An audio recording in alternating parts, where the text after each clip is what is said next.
future. With me in studio today is Evans Kipkemoy. Good to have you back again, brother, from Centum, looking very sharp. The rain is definitely doing us a favor because now we can see the whole three-piece suit. And I have Stella Brenda from Adwa Al Halil Real Estate. Welcome. Your first time? Yes. It's going to be interesting, I promise you that. Now, let us start with the most common question. In your opinion or in your field, what is a smart home? Okay, a smart home, these are homes or apartments that are equipped with better lighting. Like we have home appliances, you see. And nowadays, like when you're doing the introductory part, you talked of at the comfort of your home, you see, you could be able to open the gate, you see. So when you talk about a smart home, this is a home that is equipped with better lighting, you see. And this provides security, you know. For instance, when you talk about lighting, you know, somebody will say, what do you mean when you talk about lighting? You see, it's not just the normal bulbs that we have, you see, and actually that helps even in vision sometimes, you see. Then security, this is a house or a home that is actually secured, high-tech security, you see, like the CCTVs. You see, we have the video intercoms that you're talking about. I would actually manage from the comfort of my house. I would manage who is by my gate. You see, it helps me to manage myself, the security, the efficiency around me. All right. Yes. Evans? I think smart home is a residence that has appliances, TVs, lighting system that you can control from anywhere in your room and also from outside your area of residence over the internet. All right. Yes, basically that's. And the whole idea of smart homes, you know, the way we've originated from traditional house setups, the way our forefathers used to live in huts, build, communicate with the fire and smoke and everything, to a point where now communication has been made so easy thanks to the appliances in our homes. I mean, how did we come about to deciding it is time now to have smart homes in our society? Stella? First, before I even tackle your question, I will answer it in a very different way. Okay. You can imagine, today I want to keep my home secure. Yeah. I have a lock, you see. I have my door and there are my keys. It can be duplicated in a way, you see. So you come with an idea. How would it be better? What am I supposed to do as Stella so that not any other person would access my key, would access the duplication, you see. So this would have brought the need or the urge, you see, to have a better way of having security, where the security is what I know by myself, you see. Okay. We've heard of robots. You've heard about that, yes. You see. They work in mysterious way that we do not know, you see. And that idea behind it from the Chicago, that idea, you see, it brought us into this point of, okay, fine, now we would have appliances being operated by just accounts, you see. Yeah.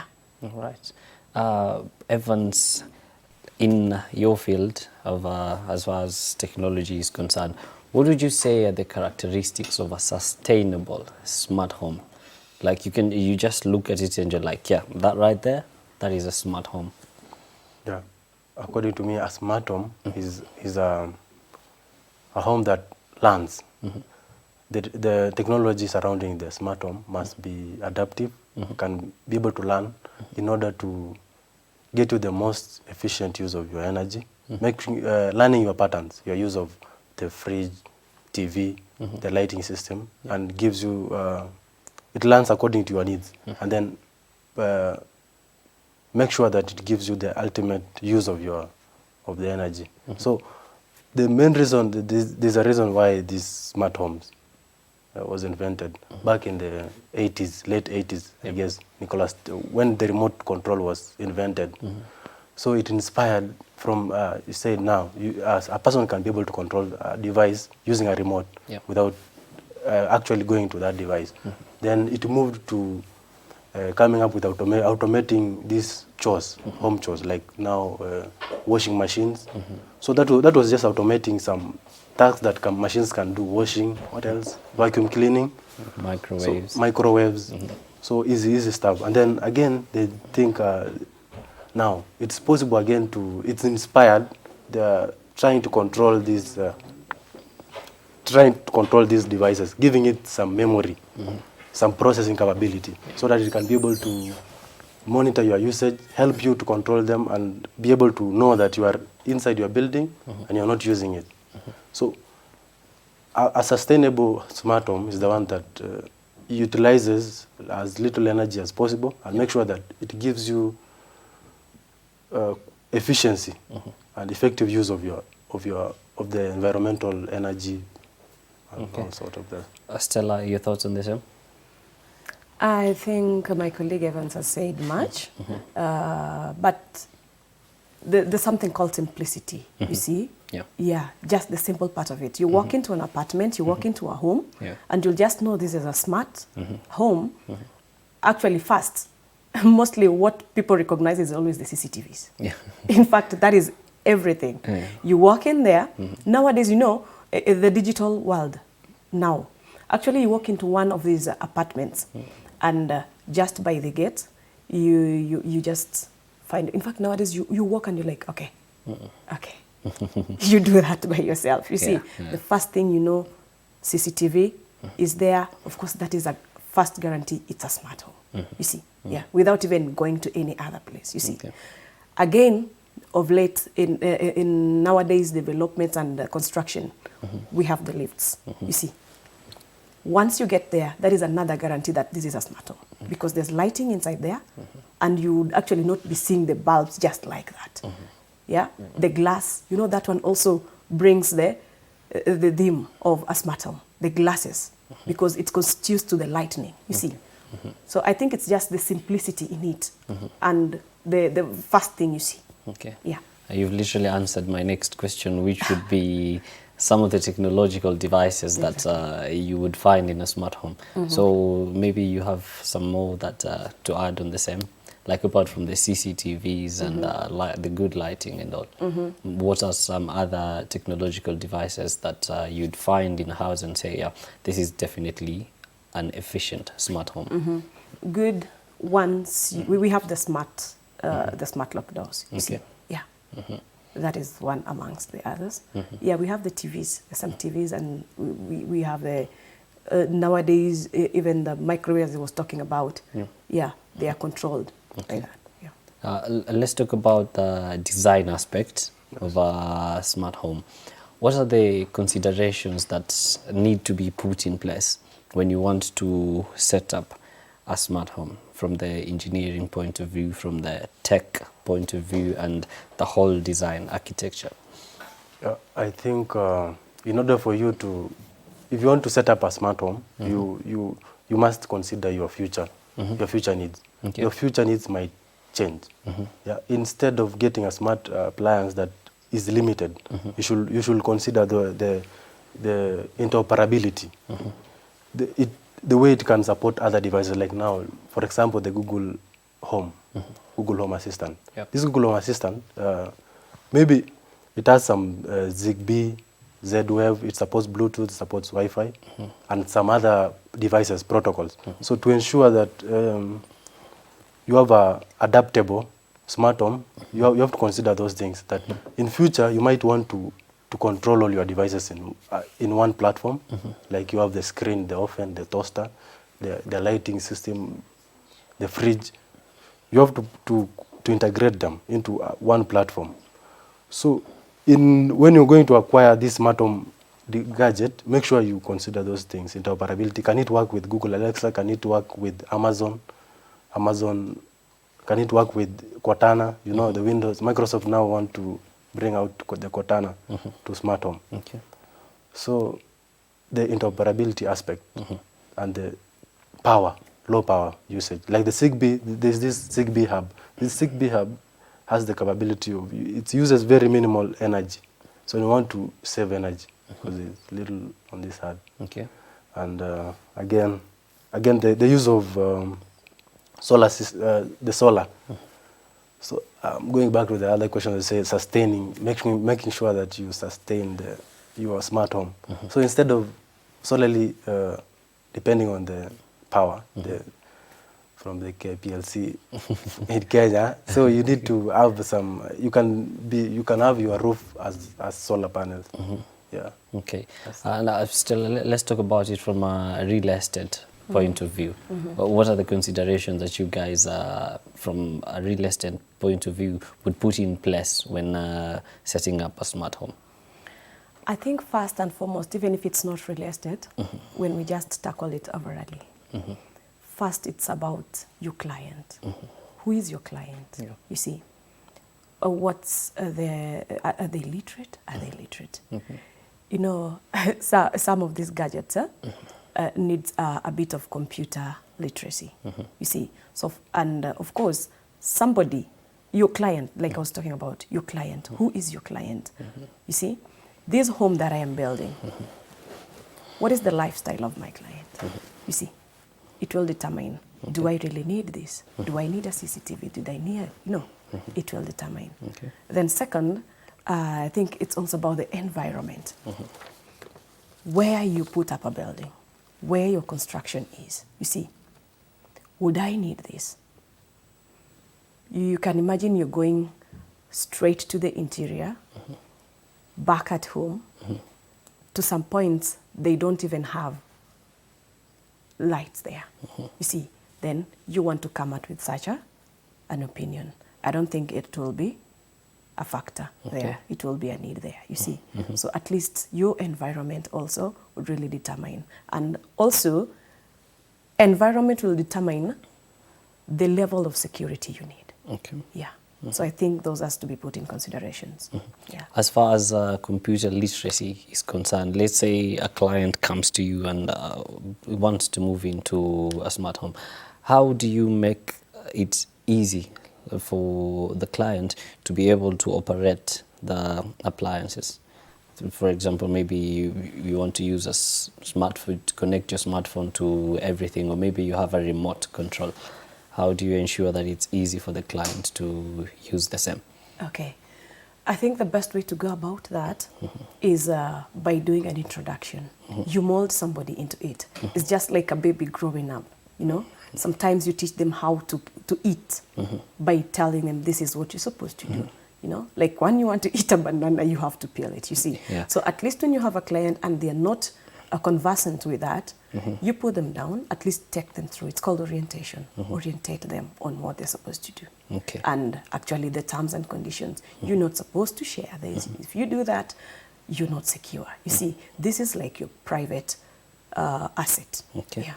The thoughts of Stella right there, bringing us to the end of our first segment. But when we come back, the question is, are smart homes really safe? Stay tuned for that. This is Tech Tuesday with me, your host, Yusuf Farah. Ahlan wa sahlan wa marhaban. You are watching the Sabah Show. Keep it locked right here on Horizon TV.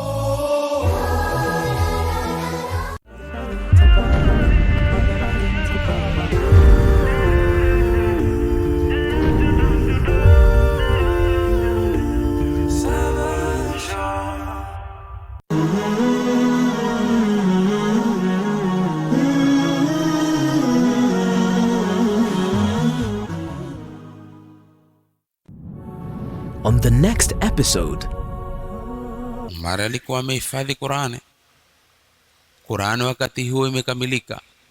Al-yawma akmaltu lakum dinakum iko. Kifungo cha mawasiliano ya mbingu na ardhi imefungika kwa wattaqu yawman turja'una fi ila Allah thumma tuwaffa kullu nafsin ma kasabat wa hum la yudhlamun. Ndani ya Qur'ani iko hii aya aliyosoma Abu Bakar wa ma Muhammadun illa rasul. Umar yajua kwamba kwa sababu Qur'ani imekamilika. Ndani ya Qur'ani kullu nafsin dha'iqatul maut iko.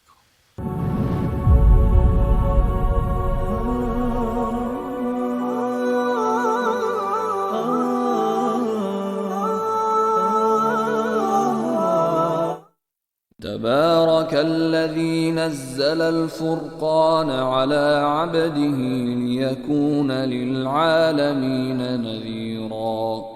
kitabu kitukufu Qur'ani ni kitabu ambacho cha miujiza kilichoteremshwa kwa mpangilio. Hazikuletwa harufu hizi za mkato moja kwa moja, Hakuna mfano wake, na hamwezi nyinyi Makureishi kuwa ni wenye kutunga kitabu kama hiki, ingawa zimetumia harufu zile ambazo zimezitumia katika kuandika au katika kusema. Miujiza yake Al-Malik. Mwenyezi Mungu ana uwezo usiokuwa na kifano. Ni malengo ya Qur'an. Khazain zote za ardhi na samawati ziko mikononi mwake. Sheikh Muhammad Badamana na uchambuzi wa Qur'an kwa undani kila Alhamisi saa 3 usiku kwenye Horizon TV.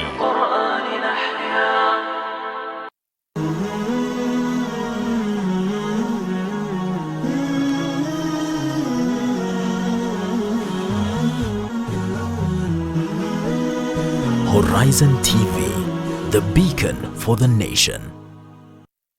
Ahlan wa sahlan wa marhaban. You are watching the Sabah Show. Keep it locked right here on Horizon TV.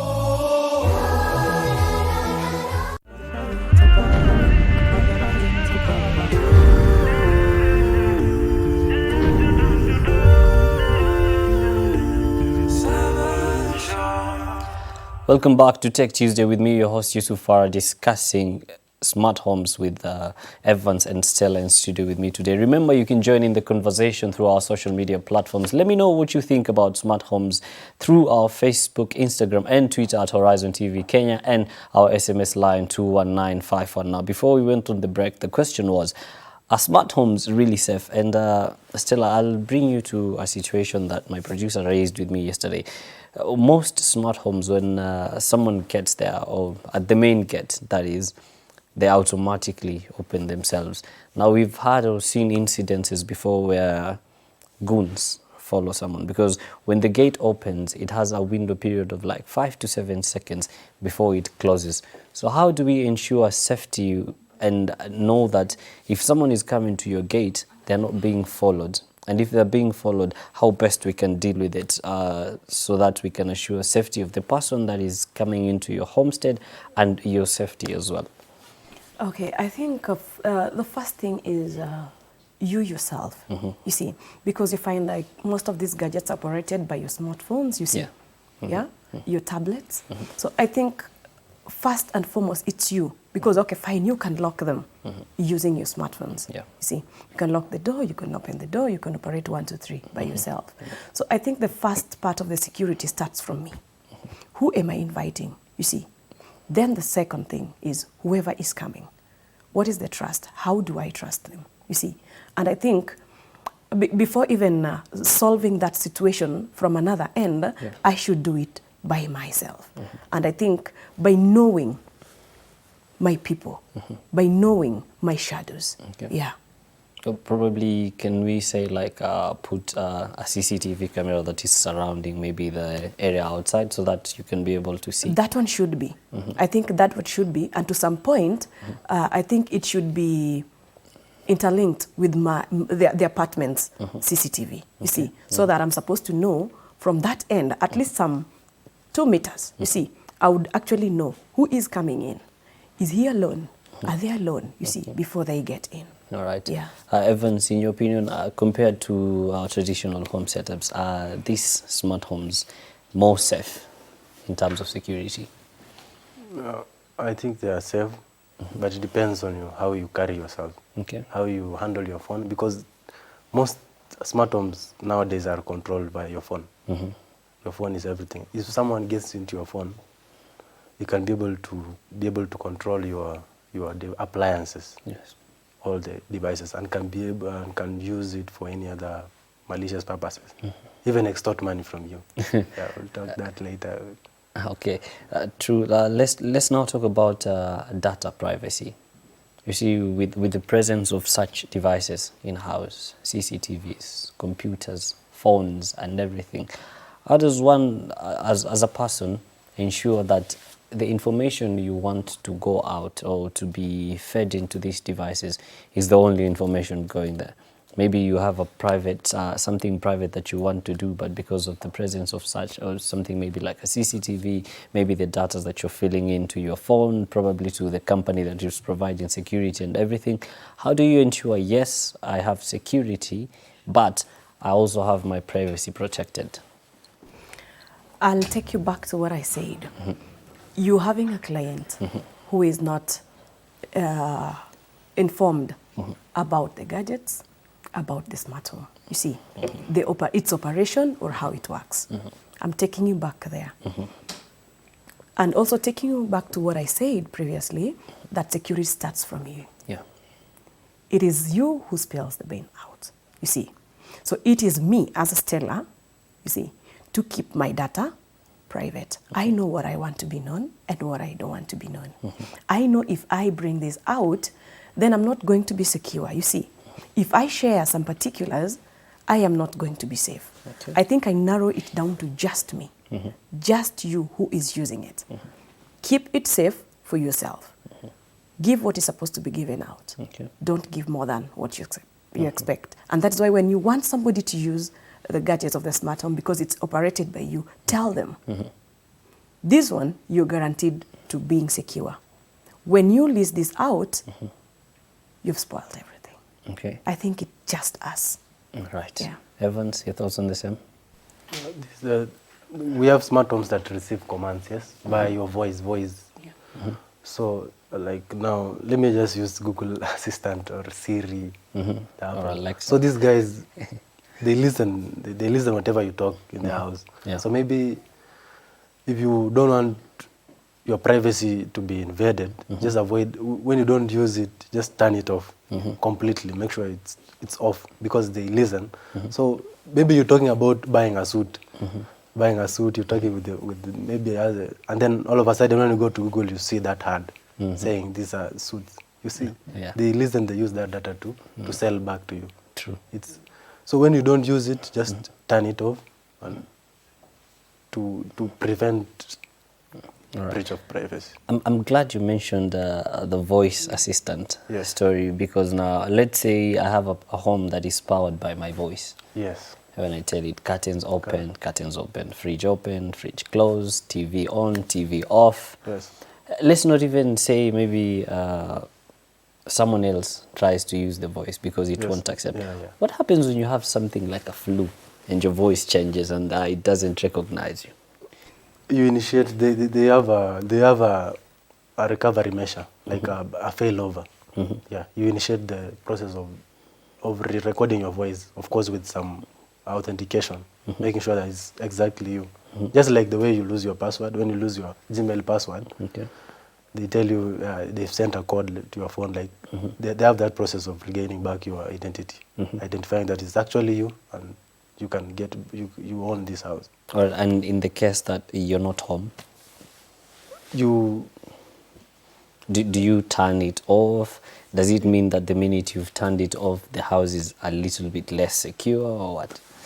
Yeah, when you're not home, you turn it off. You turn it on because you want to know what's happening within your home, from wherever you are. But the Right. voice, but the voice commands. Maybe your kid wants something from the fridge. Maybe your child wants the curtains to be open so that ventilation can come in well. And maybe, for example, we have devices that works with proximity. Yes. So maybe you're far, maybe you've traveled, and it only knows your voice. The minute you turn it off, these things don't work unless they have your command. Actually, you can be able to send commands via your phone. Like you can tell it, and then it executes from the other end, from your device. It's possible. Though? Yes. Isn't it hectic? So you can also teach your kids to, but it's not advisable to always introduce your kids to this smart voice assistant. Okay. Yeah, you just tell them what do they want, then you ensure that you program the appliances so that it gives the kids what they want. Okay, Stella, your thoughts on the same? Yeah, I think first and foremost, you'll just go back to factory settings. It's just like the phone, you see. Yeah. I can't access my password. I can't access some major. Exactly, you just go back to the factory settings, you see. Yeah, because, and don't even allow somebody to do it for you, because once somebody is going to do it to you, for you, they are going to know more about it. I think it's just you take the initiative, take the responsibility, and get back. Of course, there's always an emergency. Like what you're talking about, it will be an emergency. There are always solutions for emergencies. Okay.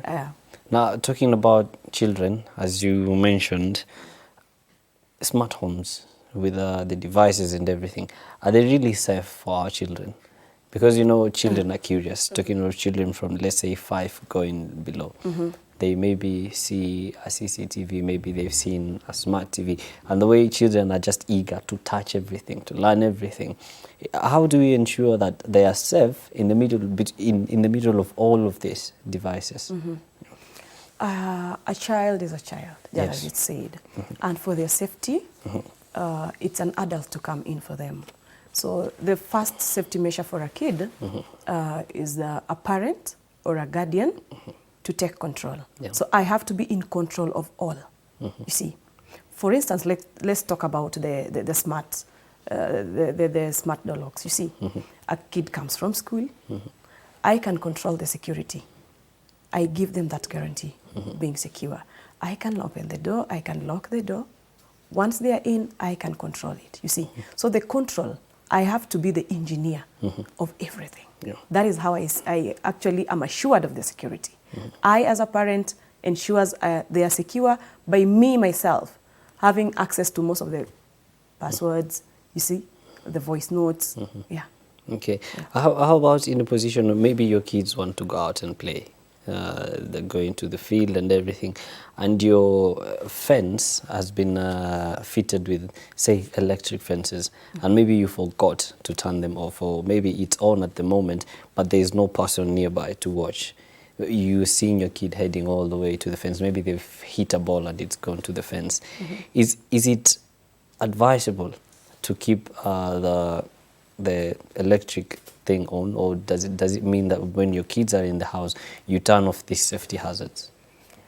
Life is very precious. It's very important. Yeah. Just like what you're illustrating, a kid is outside running toward the electric fence, I'll be left with nothing but to make an alarm, you see. Yeah. Okay. That is the possible thing I will do. Make an alarm. If I'm in the position of switching it off to control everything, I will do that. Okay. Yeah. Now let's talk about Evan's power failure, or maybe the internet missing, because with power failure, maybe you'd say the issue of solar energy. But you're in a situation, let's say a rainy morning, like today, maybe your solar panels haven't collected enough solar to turn into electric energy, the internet is low, or maybe it's just gone out. Is there like a backup plan, or say if in an instant like that, this has happened and now we're just like, okay, this is it. We cannot go out, we cannot come in, we cannot do anything because now we don't have electricity, and the smart home is just doomed like that. No, there's actually going back to manual. You can go back to manual actually. Yeah. These smart homes, like now, opening the door. Yeah, there's a way you can open manually. Okay. Without having any electrical connections. Nice. Speaking of connectivity, let's talk about Bluetooth, Stella. Bluetooth has been able to bring so many devices together. How is it possible that we can, how do we bring Bluetooth to use it to our maximum benefit, so that we maybe at home, just the minute you just press your phone and connect Bluetooth, you're able to connect your fridge, you're able to connect your TV, you're able to connect everything, and just so long as the Bluetooth is on, you're able to enjoy the benefits. We've grown to see the world changing in a lot of things. You see, let's take it down to using your phone. At the comfort of my chair here, like now I'm sitting here, I have my music system there, you see. I have music in my phone or from YouTube. I just have my Bluetooth on, I connect it to I'm bringing it to smart homes. We have our fridges, we have our microwaves, you see. We have our TVs.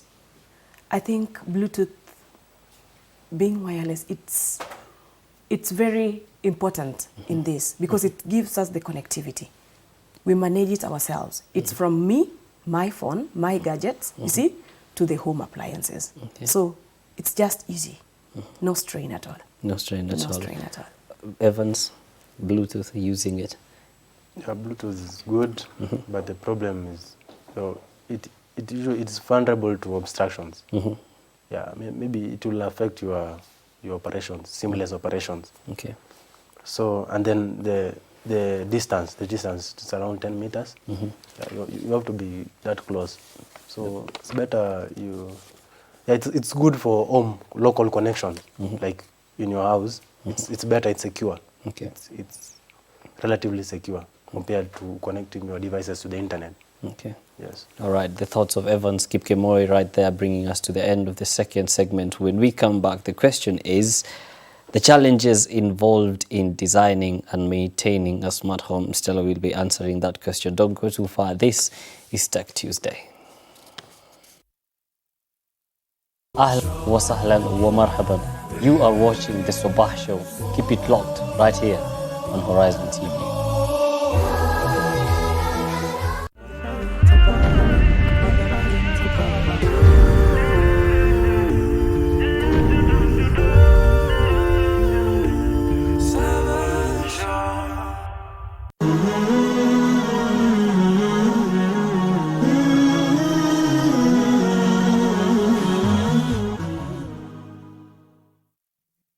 La kutafakari.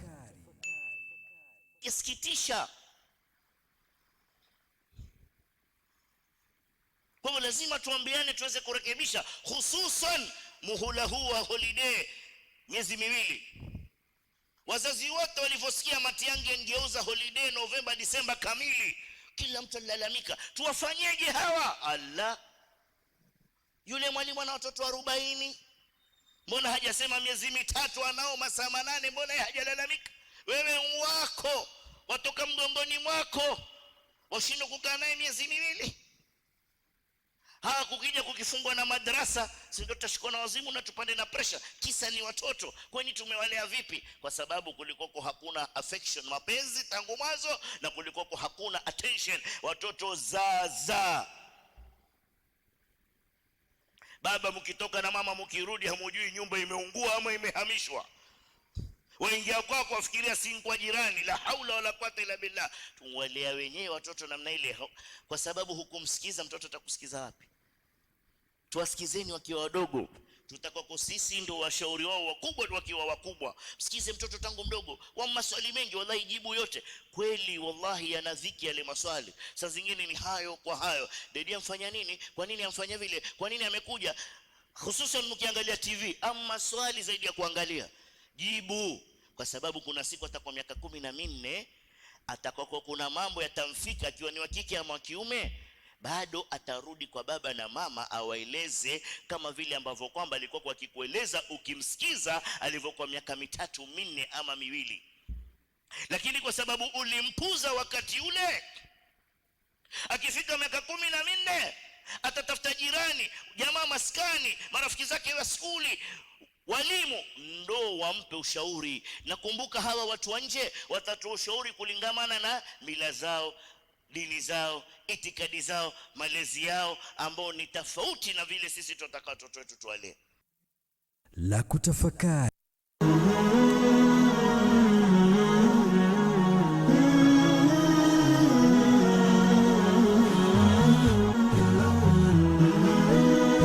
Horizon TV, the beacon for the nation.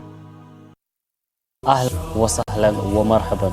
You are watching the Sabah Show. Keep it locked right here on Horizon TV.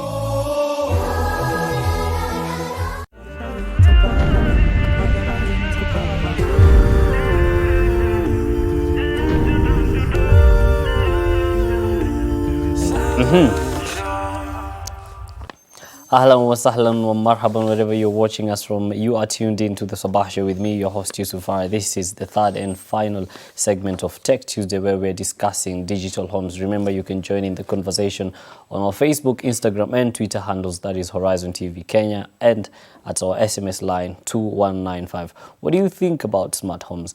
Let me know. Now, before the break, we had this question for Stella. The challenges involved in designing and maintaining a digital home.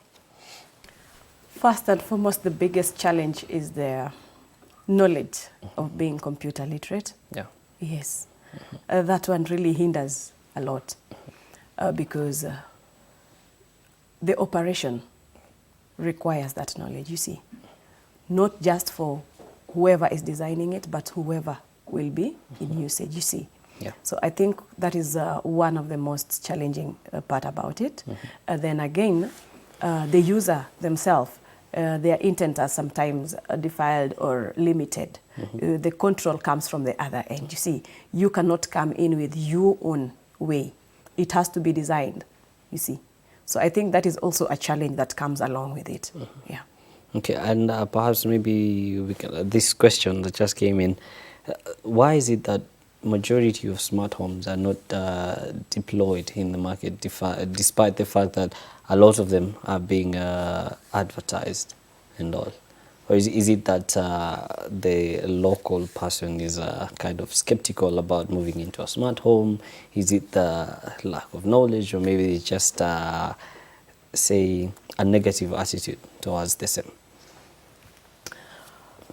You know, when it comes to consuming a project or a product, yeah?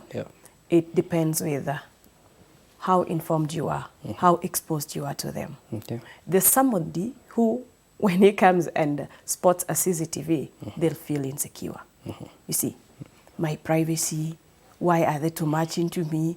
Then there's somebody who will reason, no, that is for your security. Because there's an enemy outside there. Somebody would come to harm you. Somebody would want to come and just be negative within your territory, you see. So first, it's about being informed, you see.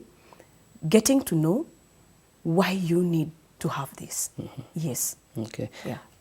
Maybe from an engineering point of view, Evans, in designing or building of a smart home and the technologies involved, maybe what are some of the challenges that you guys face? Okay, making sure that zoning of the smart home, making sure that all the control, the wall control, and then ensuring that the connectivity is seamless and uses little power. So most of the gadgets also are expensive. Okay. So back then, there was the smart home gadgets, Eco 5, I remember. It was so much expensive, but that's why it didn't penetrate the market. Okay. So the advent of microcontrollers made it very cheap. But still, most people do not want to avoid, they don't want to buy those good stuff. So they want you to improvise some of the things that can be done by some good engineering microcontroller. Okay. Yeah, so it becomes very tough. Yes. Let's talk about affordability now that you mentioned the expensive part of it. From the affordability part of it, how much would an ideal smart home cost? Nowadays, actually, even if we don't talk about, okay, we have different types, you see. We have different types. But nowadays, it even starts from the CCTV bulbs, by the way. We even have from 5,000 shillings. Yeah? And of course, we have classes of each and every particular product. But it's as cheap as some are 5,000 shillings. Then when you move, we have from even 100,000. And when it comes to life, you know, when it comes to life, nothing is so precious as life, you see. You'd go any height. And of course, in homes, let me say if it's an apartment, like for us, it's a real estate, you see. When you're building a house, that a unit would cost even 5 million, sincerely, won't you go for something for 500,000 for security of your tenants and everything? You would do that. All right. Yeah, so it's very cheap. It's affordable. All right. Yeah. Not just about the security, say a whole home setup that comes with all these digital appliances, smart gate, smart TVs, smart fridges and everything. Say today I came to you, a common person, and say, hey Stella, I heard you guys have a home with the Ado Al Halal real estate. And I say, I want a home that befits me. And say my budget is this and this. Maybe say I have 1 million or 2 million. would I be able to find a house that suits my needs? Yes, you would. Once you stipulate your budget, we work in accordance to your budget. You see, as I've said, we even have from 5,000, you see. So in accordance to your budget, we have to draw our expenses and consider your budget. So it's very possible. Okay. Yeah. How about the issue of cyber attacks, as far as digital appliances are concerned in a smart home? Maybe someone can hack into your system. So how maybe do you ensure that the appliances that you have, or maybe the way you control it, this is the best and most secure way, and maybe it's safe from any sort of a cyber attack? Yes, these smart appliances, they are connected to the internet. Yeah. And in the internet, there's everyone. Hackers, terrorists, and opportunists. So there are those guys who want to, like, let's say if you want to connect back to your home, if you want to control your home, and you're connected to a free Wi-Fi, someone can be able to sit in between you and be able to send commands, thinking that it's you, right? So, and why will someone want to control you, to need your devices? Because these smart homes, these smart appliances usually comes with some processing power. Okay. So, and they want to use this processing power to do something else, like mining bitcoins. So for those people who have smart appliances, you should be very careful, even noticing that your fridge is not overheating, as in it's not behaving abnormally. Like you can notice that it's overworking. If you notice that it's overworking, meaning it is doing something else. It's helping someone. Someone is utilizing the processing power to mine bitcoins or do other things, even attack another person. Okay. You see, just to deflect the investigation. But how would, say, a layman who doesn't understand the technology bit of it know that whatever I'm using is being overworked? Because maybe I'm just taking my phone, checking the CCTV in the sitting room, the bedroom and such. Yes. How do I know that my system, someone else is using it? You can identify by physically looking at it. You can see that maybe the TV is becoming hotter than normal, or even it's making a lot of noise. Like the processor is really running very fast, making noise or overheating. Like you know how your devices usually run. But if you notice any abnormality, try to look into it and try to establish the cause.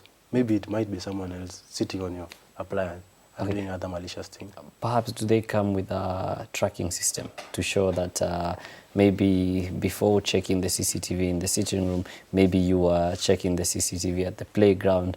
So do they have like a tracking system to see, I didn't check the playground today, so how comes like in my tracking system it shows I checked the playground, in order to know that, okay, someone is using my system? Yeah, I think that is paramount. There has to be a tracking.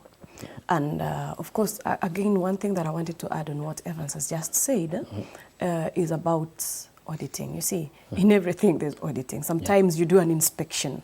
Even if you don't understand, for instance, where the user is not 100% literate or conversant with it, we will have a backup now. What I'm talking about is when you are getting introduced to that. If I walk into this apartment, I'll have to be told these are one of the facilities we offer, you see. These are amongst one of the amenities we have, video intercom. So what you have to do is sometimes give yourself a schedule, maybe it's once in a week or in a month for an inspection, at least to know if you're running out of what you're supposed to be in. Okay. Yeah. And let's talk about, we've seen development as far as smart homes are concerned. Can we possibly say that in the near future or the far future, we'll be seeing a situation where not only Nairobi, but Kenya as a whole will adopt smart homes as the way to go for the future? Of course, yes, because, you know, we can say those in towns, in rural areas and urban areas, we are still one, you see, because I, as Stella, am informed about smart homes. I enjoy the facilities. I enjoy everything about it because I know what it gives me. You see, when I get back home, I feel I need it. So because we are the same people who use it. We are not all in towns. You see, sometimes in our lives we go back home, and you feel like you still need it. If you're used to this kind of life, you still need it everywhere you go. Okay. And I promise you, it's really growing into that. Okay. Yeah. Maybe can we say that Nairobi one day will be one of the smart cities of the world? Sure. Yeah, the world is really moving fast to automate stuff, and you know, smart homes enables us to do a lot, save energy, and be flexible. Imagine you are in the sitting room, you are in the shower, and then you tell to make you tea while you are showering at the same time. Yeah. So it saves you time. It makes you do a lot of things. You can turn on the TV while you are in the kitchen. As in, you can utilize this little time we have. It enables human being. Yeah. And that's why the reason why it is called assistive. It assists. So I think I forgot to mention about the reasons why it was really, it accelerated the invention of smart homes to assist the hate. Okay. These people who are hate. So they did the research, and then they realized these people they cannot be able to stand up, and then they can just sit and command the stuff. Okay. So it really inspired. So again, this technology, these smart homes will enable us to move forward as a city, to embrace technology, and improve in moving from the developing world to maybe second world or first world country. All right. Of course, with every good thing, there are challenges that come with it. So maybe a challenge that is faced in maybe the smart home market as far as real estate is concerned. And after that, I have a video. Maybe my producer can tell me if it's ready so that we can show our viewers at home how smart homes work. So the challenges. I think our biggest challenge here, all the other challenges will just get sorted. Yeah. But the biggest challenge is knowing it. I think we need to preach the gospel of smart homes to our people. Okay. They get to know what are smart homes. I'm very sure somebody is getting to know about smart homes today. Yeah.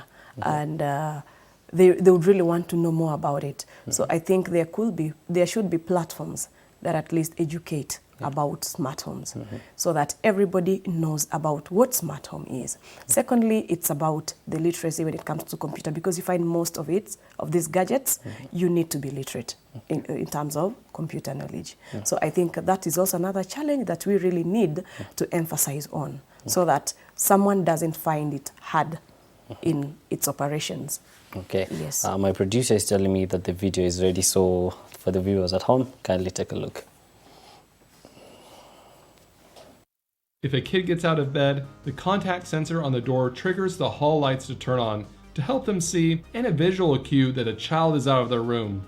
And if they go out the front door is open, then the system will announce it. At the end of the day, I'm tired and I don't want to check if all the doors are locked and turn off all the lights around the house. That's going to happen automatically. If I want the automation to happen earlier because I'm ready for bed, then I just close my bedroom door. This really cool routine set up for entertainment. It's called movie time. So when I say it, it turns off my kitchen lights, turns off my living room lights, but just leaves the ambient lighting here for that perfect mood for the movie. And I even have a smart plug plugged into a popcorn machine over there, so it starts popping popcorn, and then it locks my door so I don't have to worry about it. So all of that in just one voice command is so powerful. It's really cool. Then you see the lights comes on, and once you close the door, the light actually goes off.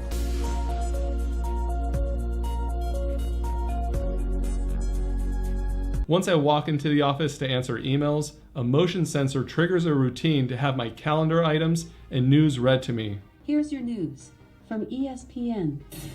That way I can get some good multitasking done when I'm on the computer. So one of the things that I haven't seen before in a bathroom is tintable glass. Actually, this goes over existing glass, and you can see right there. You can see through the glass. One touch, Now people can't see through the glass. That is so cool. It's homework time, so the Griffin router automatically turns off the kid's device from using the internet. It's much easier than fighting with them. As it starts getting dark, the main lights automatically turn on, as well as the porch lights. So when I say good morning, then it turns on my bedside lamp for me. It changes my smart thermostat temperature. It turns on all of my lights downstairs for me, and also opens up my blinds in my office so I can go ahead and start early. Check out this toilet. It opens for you. This is so crazy. And this is all bicolor. So the mirrors, they are full screens. You can see right here, this is running Android actually. So this could be my dream, that you're actually able to browse websites. You can see the weather, all that stuff, all built into a mirror. If I go into a room at night, the motion sensor will turn on the light automatically. And for a place like a dark closet, there are motion LED lights that will turn on and make a huge difference. All right, that was the video right there that is showing us the smart homes and all the technologies around it. So let's get quick parting shots from you, Evans, and Stella as we wind up. Evans? Yeah, I'll urge the viewers to embrace smart homes because it will empower us, it will enable us to do more and save energy, which is an important thing in this age. Okay. Stella?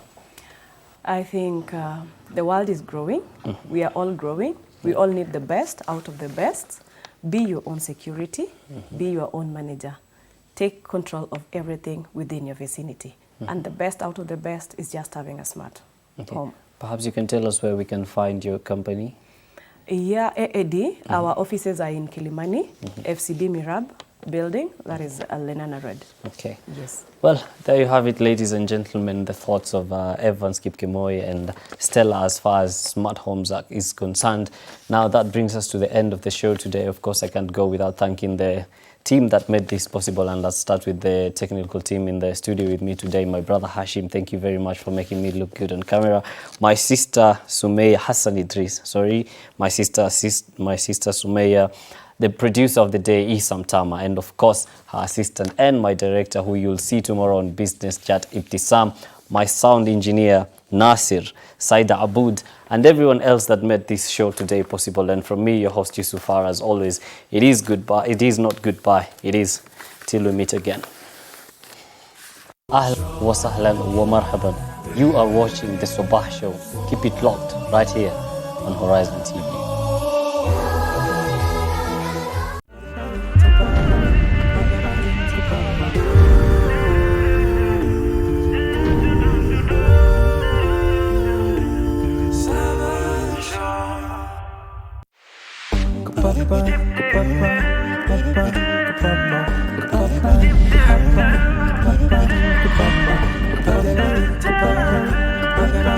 Bye.